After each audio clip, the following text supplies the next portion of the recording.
तो आज की इस डीप डाइव में हम एक बहुत ही दिलचस्प स्थिति से शुरुआत कर रहे हैं। कल्पना कीजिए कि कोई इंसान एक बहुत ही डरावना हॉरर वीआर गेम खेल रहा है। बिल्कुल, एक वीआर गेम।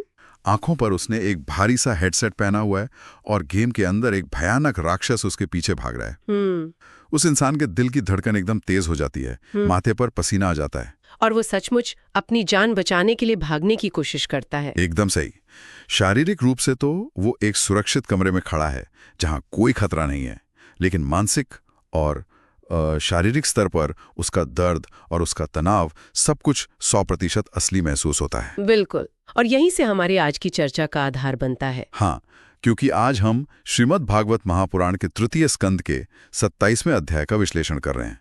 यह अध्याय भगवान कपिल और उनकी माता देवहूति के बीच का एक बेहद गहरा संवाद है। और अगर इसे ध्यान से समझा जाए तो ये सांख्य शास्त्र का वो मैनुअल है जो बताता है कि इंसान ने अपनी चेतना पर अज्ञान का जो ये वीआर हेडसेट पहन रखा है उसे असल में कैसे उतारा जाए।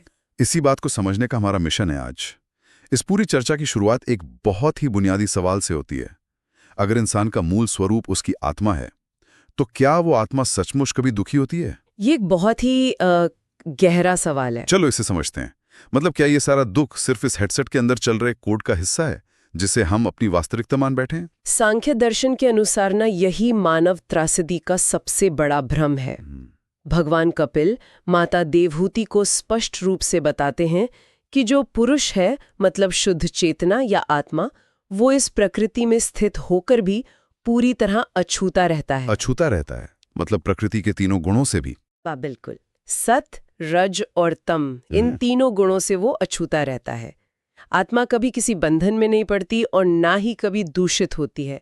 कपिल मुनि इसे समझाने के लिए एक बहुत ही भौतिक दृष्टांत देते हैं, सूर्य और जल में उसके प्रतिबिंब का। अच्छा, सूर्य और पानी का उदाहरण? हाँ, अगर एक पात्र में पानी रखा है और उसमें सूर्य की परछाई दिख रही है तो पानी के हिलने से सूर्य की परछाई हिलती हुई महसूस होती है।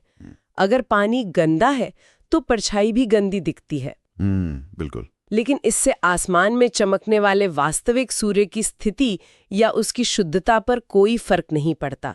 पानी की गंदगी या उसका हिलना सूर्य में प्रवेश नहीं करता। देखो, सूर्य और परछाई का तर्क सुनने में बहुत तार्किक लगता है, लेकिन असल जिंदगी के अनुभव से ये आसानी से मेल नहीं खाता है। वो कैसे? मतलब सूर्य तो पानी से करोड़ों मील दूर है, लेकिन आत्मा तो इसी शरीर के भीतर मौजूद मानी जाती है ना। जब किसी इंसान को कोई गहरी शारीरिक चोट लगती है या जब कोई गहरा भावनात्मक आघात पहुंचता है तो वो दर्द कोई परछाई नहीं लगता। हाँ, दर्द तो बहुत वास्तविक लगता है उस समय। बिल्कुल, इंसान का पूरा नर्वस सिस्टम चीखने लगता है। अगर आत्मा सचमुच उस सूर्य की तरह अछूती और निर्विकार है तो दुख का यह अनुभव इतना केंद्रीय और इतना वास्तविक कैसे हो जाता है? तो दर्द के वास्तविक लगने का कारण वह गोंद है जो उस वीआर हेडसेट को चेहरे से चिपका कर रखता है। सांख्य शास्त्र इस गोंद को अहंकार कहता है। अहंकार मतलब ईगो या घमंड? नहीं, यहाँ अहंकार का मतलब घमंड या ईगो बिल्कुल नहीं है, बल्कि ये वह मानसिक तंत्र है जो मैं और मेरा की पहचान बनाता है। अच्छा, वो पहचान जो हमें बांधती है। हाँ, जब चेतना प्रकृति के संपर्क में आती है तो बुद्धि और मन काम करना शुरू करते हैं। मन विचारों और भावनाओं का निर्माण करता है जो उस हिलते हुए पानी की तरह हैं। लेकिन समस्या तब शुरू होती है जब अहंकार बीच में आकर कहता है कि ये विचार मेरे हैं, ये शरीर मैं हूँ। जीव उस अछूते सूर्य से अपनी पहचान हटाकर उस हिलते हुए पानी के साथ अपनी पहचान जोड़ लेता है। तो वो भूल जाता है कि वो सिर्फ गेम खेलने वाला है और खुद को गेम का कैरेक्टर समझने लगता है। बिल्कुल सही कहा। जब ये झूठी पहचान स्थापित हो जाती है तब शरीर को लगने वाली चोट या मन को पहुंचने वाला आघात सीधे अस्तित्व पर हमले की तरह महसूस होता है और जीव खुद को कर्ता मान लेता है। एकदम सही। और यहीं से वो प्रकृति के जाल में फंसकर जन्म और मृत्यु के चक्र में प्रवेश करता है। तो ये अज्ञानता और अहंकार का गठजोड़ ही वो इंजन है जो हमें इस जाल में फंसाए रखता है। यहाँ बात बहुत दिलचस्प हो जाती है। बिल्कुल। लेकिन सवाल यह है कि जब कोई इंसान इस अहंकार के जाल में फंस जाता है तो असल में इस जाल का अनुभव होता कैसा है? स्रोत सामग्री में बताया गया है कि इसी कर्म दोष के कारण जीव को अलग अलग लोकों में भटकना पड़ता है। हाँ, कभी अच्छे तो कभी बुरे हालातों में। सही कहा। जब तक ये सोच कायम रहती है कि मैं शरीर हूं, तब तक किसी भी इंसान को सच्ची शांति नहीं मिल सकती। इस भटकाव को समझाने के लिए ना कपिल मुनि ने जागृत स्वप्न का बहुत ही सटीक उदाहरण दिया है। जागृत स्वप्न, मतलब खुली आंखों से देखा गया सपना। हाँ, ये एक ऐसा सपना है जिसे इंसान खुली आंखों से देख रहा है। रात में जब कोई डरावना सपना आता है, मान लीजिए सपने में कोई शेर पीछे पड़ गया हो, तो शरीर का पूरा तंत्र वैसे ही प्रतिक्रिया करता है जैसे शेर सच में सामने हो। बिल्कुल, एड्रेनलिन बढ़ता है, पसीना आता है, धड़कनें तेज हो जाती हैं। सही कहा। उस पल के लिए चेतना उस सपने को ही अंतिम सत्य मान लेती है। जागने के बाद ही समझ आता है कि वो डर पूरी तरह से निराधार था। सांख्य के अनुसार ये पूरा संसार और जीवन जिसमें इंसान इतनी गहराई से उलझा हुआ है, वो इसी जागृत स्वप्न की तरह है। मतलब अज्ञानता के कारण ही इंसान कर्म करता है। हाँ, और उन कर्मों के फल उससे नए नए सपनों में, मतलब नए जन्मों और नई परिस्थितियों में ढकेलते रहते हैं। जब तक ज्ञान से इंसान इस जागृत स्वप्न से जाग नहीं जाता, दुख का ये पहिया घूमता ही रहेगा। तो डर का कोई बाहरी कारण नहीं है, अज्ञानता ही डर का एकमात्र कारण है। रोजमर्रा की जिंदगी में ये जागृत स्वप्न बहुत स्पष्ट रूप से दिखाई देता है।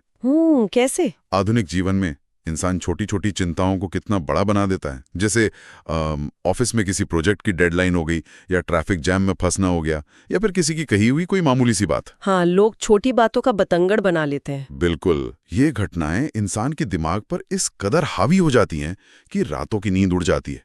इंसान इन रोजमर्रा की घटनाओं पर ऐसे प्रतिक्रिया करता है मानो वे जीवन मरण का प्रश्न हो, बिल्कुल किसी डरावने सपने के राक्षस की तरह। और कुछ सालों बाद जब उन्हीं घटनाओं को पीछे मुड़कर देखा जाता है, तो वो पूरी तरह से अर्थहीन लगती हैं। एकदम सही। देखो, माया का मुख्य कार्य ही यही है, जो अस्थायी है उसे स्थायी और अत्यंत महत्वपूर्ण दिखाना। जब इंसान इस भ्रम में पूरी तरह डूबा होता है, तब माता देहूभूति एक बहुत ही गहरा और व्यावहारिक प्रश्न पूछती हैं। हाँ, उनका प्रश्न तो सांख्य शास्त्र की पूरी नींव को चुनौती देता हुआ प्रतीत होता है। बिल्कुल। देहूभूति का प्रश्न वास्तव में एक तार्किक जाल है। वो पूछती हैं कि यदि प्रकृति, मतलब ये संसार, और मन और पुरुष, मतलब आत्मा, दोनों हमेशा से एक साथ ही रहते हैं, तो क्या मुक्ति कभी संभव ही हो सकती है? ये बहुत ही कुशाग्र दार्शनिक प्रश्न है। हाँ, क्योंकि अगर दोनों का अस्तित्व सदा एक दूसरे से गुंथा हुआ है, तो ये प्रकृति जीव को कभी कैसे छोड़ेगी? ये तो ऐसा हो गया जैसे पानी से उसकी नमी को अलग करने की कोशिश करना। सही कहा। कपिल मुनि इसका उत्तर देते हुए कहते हैं कि प्रकृति जीव को अवश्य छोड़ेगी। वे इसे स्पष्ट करने के लिए अग्नि और धुएं का दृष्टांत देते हैं। अग्नि और धुआं? हाँ, आग जलती है तो धुआं पैदा होता है। वो धुआं उसी आग से निकला है, लेकिन वो इतना घना हो सकता है कि वो अपनी ही उत्पत्ति के स्रोत, मतलब अग्नि को पूरी तरह ढक ले। तो बाहर से देखने वाले को सिर्फ धुआं ही धुआं नजर आता है, आग दिखाई नहीं देती। बिल्कुल, यहाँ आत्मा वह अग्नि है और प्रकृति के गुणों से उत्पन्न अज्ञान और अहंकार वह धुआं है। धुआं अग्नि से ही पैदा हुआ है और उसी के अस्तित्व को छिपा रहा है। लेकिन धुआं तो आग का स्वाभाविक परिणाम है ना? अगर आग जलेगी तो धुआं निकलेगा ही। तो फिर इस धुएं से छुटकारा कैसे पाया जाए बिना आग को बुझाए? यही तो रहस्य है। धुएं को हटाने के लिए आग को बुझाने की जरूरत नहीं है, बल्कि ज्ञान की वायु की आवश्यकता है। ज्ञान की वायु? हाँ, जब तेज हवा चलती है तो वो सारे धुएं को उड़ा ले जाती है और वो छिपी हुई अग्नि फिर से अपने पूरे तेज के साथ चमकने लगती है। कपिल मुनि समझाते हैं कि ये ज्ञान की वायु केवल बौद्धिक समझ से नहीं आती। तो फिर ये कैसे आती है? इसके लिए तीव्र भक्तियोग और वैराग्य का आश्रय लेना पड़ता है। यही वो तेज हवा है जो अहंकार और अज्ञान के धुएं को साफ करती है, ताकि आत्मा का शुद्ध प्रकाश फिर से अनुभव किया जा सके। अब देखो, ज्ञान की वायु और तीव्र वैराग्य सुनने में बहुत ही ऊंचे दार्शनिक आदर्श लगते हैं। लेकिन अगर इसे जमीनी स्तर पर देखा जाए तो एक आम इंसान जो सुबह उठकर काम पर जाता है, घर की ईएमआई भरता है और परिवार की जिम्मेदारी उठाता है, वो अपने रोजमर्रा के जीवन में ये ज्ञान की वायु कैसे उत्पन्न कर सकता है? ये एक बहुत ही व्यावहारिक चिंता है। मतलब हिमालय की गुफाओं में बैठकर ध्यान करना एक बात है, लेकिन शहर की भागदौड़ के बीच इस धुएं को उड़ाने के लिए सांख्य शास्त्र क्या कोई ठोस और व्यावहारिक कदम सुझाता है? बिल्कुल सुझाता है। सांख्य शास्त्र केवल एक सैद्धांतिक विचार नहीं है, ये मन को व्यवस्थित करने का एक प्रायोगिक विज्ञान है। कपिल मुनि ने ज्ञान और वैराग्य के निर्माण के लिए साधना के बहुत ही स्पष्ट सोपान मतलब कदम बताए हैं जिन्हें कोई भी इंसान अपने जीवन में उतार सकता है। अच्छा, तो पहला कदम क्या है? इसकी शुरुआत होती है अहिंसा और सत्य से। ये केवल नैतिक नियम नहीं है बल्कि मानसिक ऊर्जा को बचाने के उपकरण हैं। मानसिक ऊर्जा को बचाने के उपकरण, वो कैसे? देखो, जब कोई इंसान झूठ बोलता है या हिंसा करता है तो उसे उस झूठ को बनाए रखने के लिए अपनी मानसिक ऊर्जा खर्च करनी पड़ती है। उसका मन हमेशा अशांत रहता है। हाँ, ये तो है। एक झूठ छिपाने के लिए 100 झूठ बोलने पड़ते हैं। बिल्कुल। सत्य मानसिक जटिलताओं को खत्म करके मन को शांत करता है। इसके बाद आता है संग त्याग। संग त्याग शब्द अक्सर गलतफहमी पैदा करता है। क्या इसका मतलब ये है कि इंसान को अपने परिवार, दोस्तों या समाज से पूरी तरह कट जाना चाहिए? नहीं नहीं, बिल्कुल नहीं। संग त्याग का अर्थ भौतिक संसार को छोड़ना नहीं है, बल्कि भौतिक विषयों और इंद्रियों के सुखों के प्रति जो गहरी मनोवैज्ञानिक आसक्ति है उसे खत्म करना है। मनोवैज्ञानिक आसक्ति मतलब अटैचमेंट?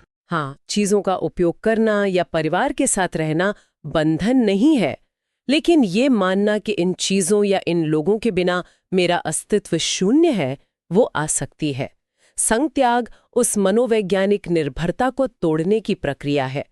इसके बाद के सोपान है ब्रह्मचर्य और मौन। मौन को अक्सर सिर्फ बोलना बंद कर देने के रूप में देखा जाता है। क्या होंठ सिल लेना ही मौन है या इसके पीछे कोई गहरा विज्ञान है? मौन का असली विज्ञान भी ऊर्जा का संरक्षण ही है। इंसान दिन भर में हजारों ऐसे शब्द बोलता है जिनकी कोई आवश्यकता नहीं होती। बिल्कुल, हम व्यर्थ की बातें बहुत करते हैं। और हर शब्द के पीछे विचार, श्वास और शारीरिक ऊर्जा लगती है। व्यर्थ की चर्चाओं में इंसान अपनी सबसे कीमती जीवन ऊर्जा को बाहर की तरफ फेंक देता है। मौन का अर्थ है व्यर्थ के विचारों और शब्दों पर रोक लगाना, ताकि वो बिखरती हुई ऊर्जा एकत्रित हो सके और भीतर की ओर मुड़ सके। सही कहा। जब ये ऊर्जा बचती है तब साधना के सबसे बड़े अस्त्र का उपयोग किया जा सकता है, जिसे ईश्वरार्पण कहा गया है। ईश्वर अर्पण यानी अपने हर कर्म को परम शक्ति या ईश्वर को समर्पित कर देना। बिल्कुल। लेकिन आधुनिक दुनिया में, खासकर कॉर्पोरेट जीवन या किसी भी प्रतिस्पर्धी क्षेत्र में, जहां इंसान को उसके परिणामों और लक्ष्यों के आधार पर आंका जाता है, अगर वह परिणामों की परवाह करना छोड़ दे और सब कुछ समर्पित कर दे, तो क्या वो अपने करियर या जिंदगी की दौड़ में पीछे नहीं छूट जाएगा? ये एक बहुत ही आम भ्रांति है कि समर्पण का अर्थ काम को लापरवाही से करना है। हाँ, ज्यादातर लोग यही सोचते हैं। वास्तव में ईश्वरार्पण इंसान की कार्यक्षमता को कई गुना बढ़ा देता है। इसे एक सर्जन के उदाहरण से समझा जा सकता है। अच्छा, सर्जन का उदाहरण? हाँ, एक सर्जन जब किसी अजनबी का ऑपरेशन करता है तो उसके हाथ बिल्कुल स्थिर होते हैं और वो अपना सर्वश्रेष्ठ प्रदर्शन करता है। लेकिन अगर उसी सर्जन को अपने ही बच्चे का ऑपरेशन करना पड़े तो उसके हाथ कांपने लगते हैं। ऐसा क्यों? अहंकार कि मैं कर रहा हूं उसके प्रदर्शन को खराब कर देता है। ये बहुत ही गहरा उदाहरण है। ईश्वरार्पण इंसान को उसी स्थिर सर्जन की तरह बना देता है। इंसान कर्म पूरी मेहनत और सटीकता से करता है, लेकिन परिणाम का बोझ ईश्वर पर छोड़ देता है। इससे मानसिक तनाव खत्म हो जाता है और इंसान अपने कर्म में 100% उपस्थित रह पाता है। बिल्कुल। जब काम के पीछे से मैं हट जाता है तो कर्म एकदम शुद्ध और बाधा रहित हो जाता है। यानी अहंकार वो घर्षण है जो हमारी ऊर्जा को सोखता है। समर्पण उस घर्षण को हटाकर जीवन को सहज बना देता है। एकदम सही। जब कोई साधक इन सभी नियमों अहिंसा, सत्य, संघ, त्याग, मौन और ईश्वर अर्पण का निरंतर अभ्यास करता है तो इसका अंतिम परिणाम क्या होता है? ये प्रक्रिया जब पूरी होती है तो उस अवस्था को स्रोत सामग्री किस तरह वर्णित करती है? स्रोत सामग्री स्पष्ट करती है कि निरंतर अभ्यास से मन और बुद्धि पूरी तरह से स्थिर हो जाते हैं।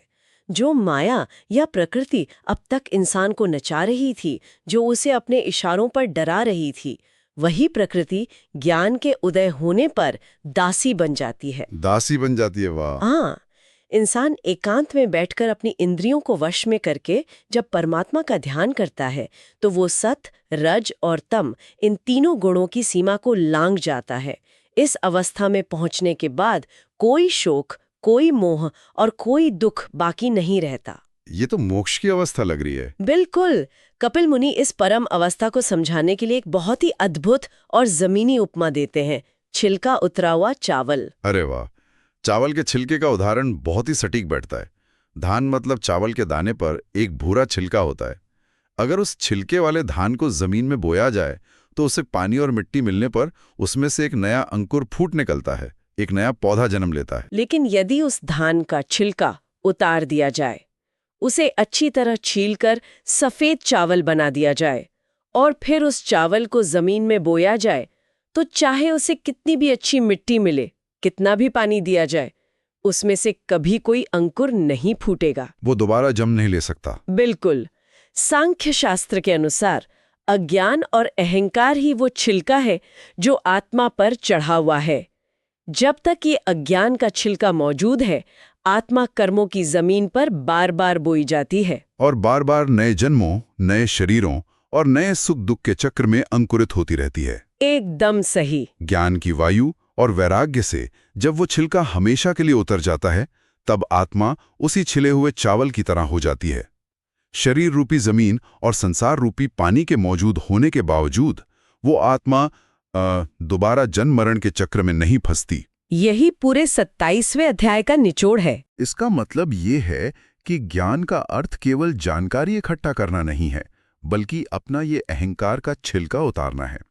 ये गहराई से अनुभव करना है कि इंसान इस शरीर और मन का मालिक या कर्ता नहीं है। हाँ, वो केवल एक दृष्टा है, एक गवाह है जो बस इस जीवन की घटनाओं को घटित होते हुए देख रहा है। भगवान कपिल का यह संवाद माता देवहूति को उसी परम सिद्धि तक ले जाता है जहाँ वो खुद को कर्ता नहीं बल्कि विशुद्ध दृष्टा के रूप में पहचान लेती हैं। ये बहुत प्रेरणादायक है। यह संवाद स्पष्ट करता है कि इंसान चाहे कितने भी सांसारिक बंधनों में जकड़ावा महसूस करे, वो हमेशा से मुक्त ही है। बस जरूरत है तो दैनिक जीवन में थोड़े से वैराग्य की ऊर्जा के सही प्रबंधन की और अपने हर कर्म को अटूट भक्ति के साथ समर्पित करने की। बिल्कुल, यही वो मार्ग है जिससे इस जागृत स्वप्न के सारे मानसिक क्लेश और डरावने भ्रम हमेशा के लिए टूट जाते हैं। इस समर्पण के भाव को पूरी तरह से जीवन में उतारने के लिए स्रोत सामग्री में एक बहुत ही शक्तिशाली मंत्र दिया गया है। कायेन वाचा मनसेन्द्रियैवा बुद्ध्यात्मना वा प्रकृते स्वभावता करोमि यद्यत् सकलम परस्मै नारायणायति समर्पयामि। ये बहुत ही सुंदर मंत्र है। इसका अर्थ है कि इंसान अपने शरीर से, अपनी वाणी से, मन से, इंद्रियों से, अपनी बुद्धि से या अपने स्वाभाविक स्वभाव के कारण जो भी कर्म करता है, वो उन सभी कर्मों को परमपिता नारायण को समर्पित करता है। और ये मंत्र सिर्फ दोहराने के लिए नहीं है, ये हर दिन उस अहंकार के छिलके को छीलने का एक मानसिक अभ्यास है। बिल्कुल सही कहा आपने। तो इस पूरी चर्चा को समेटते हुए सांख्य शास्त्र ने यह स्पष्ट किया है कि हमारी असली पहचान, हमारी आत्मा सिर्फ एक गवाह है। वो उस परछाई की तरह है जो प्रकृति की किसी भी उथल पुथल या गंदगी से पूरी तरह अछूती रहती है। एकदम अछूती। अब अगर हम इस बात पे गहराई से विचार करें, अगर ये बात 100% सच है कि हमारी आत्मा सिर्फ एक दृष्टा है और प्रकृति की किसी भी घटना से पूरी तरह अछूती है, तो इसका सीधा सा मतलब यह है कि जीवन में हमने आज तक जो भी अत्यधिक दुख झेला है, जो भी चिंताएं की हैं या जो चरम सुख महसूस किया है, वो असल में हमारे साथ हो ही नहीं रहा था। ये बहुत ही गहरी बात है। वो सब सिर्फ एक फिल्म थी जो माया के पर्दे पर चल रही थी और हम बस उस फिल्म के कैरेक्टर में इतना ज्यादा खो गए थे कि हमने स्क्रीन पर दिखने वाले हर दर्द को अपना व्यक्तिगत दर्द मान लिया। बिल्कुल, हम फिल्म को ही सच मान बैठे। तो सोचने वाली बात यह है कि क्या होगा अगर आज सिर्फ 1 घंटे के लिए हम अपनी जिंदगी की चिंताओं को, अपने काम के तनाव को ऐसे देखें जैसे हम किसी सिनेमा हॉल में आराम से बैठकर किसी और की फिल्म देख रहे हों। अगर सिर्फ एक गवाह बनकर अपनी समस्याओं को पर्दे पर चलता हुआ देखा जाए, तो क्या वो अहंकार का पर्दा गिर जाएगा? क्या वो डर का सपना टूट जाएगा?